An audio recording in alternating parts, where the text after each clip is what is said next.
Councillor Linda Scott. Over Councillor. Thanks, Irene. Well, in 2007, when John Howard was worried he was going to lose the federal election, do you remember those billboards he put up? He put up those billboards and he said to the Australian people, if you change the government, you change the country. Well, wasn't he right on that?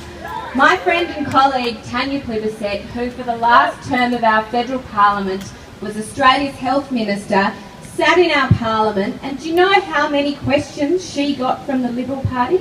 Do you know how many questions she got as Australia's health minister from Peter Dutton, our shadow minister? How many do you think that she got? She got none. She got not a single question from the Liberals about what Labor's vision was for healthcare. So we got on and did it. Labor got on and delivered with the Labor legacy that was Bob Hawke starting Medicare. We got on and delivered the Labor legacy for health in the face of silence from the Liberal opposition. And now that we're elected, we know what they were doing.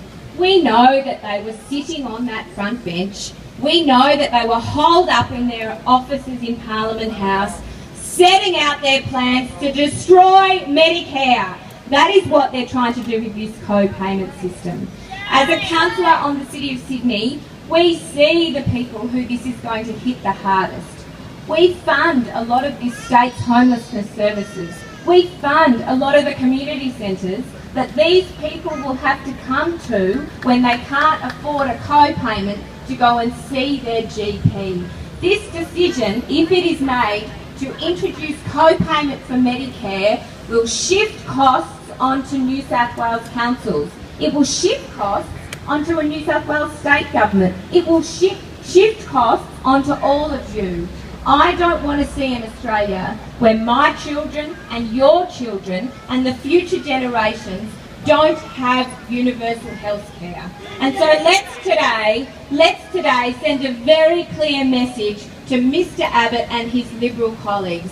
Do you want to see the destruction of Medicare? No! Do you want to see a system where you have to pay to go to the doctor that taxes those who can afford it the least? No. No, Mr Abbott, no. Thanks for coming along today.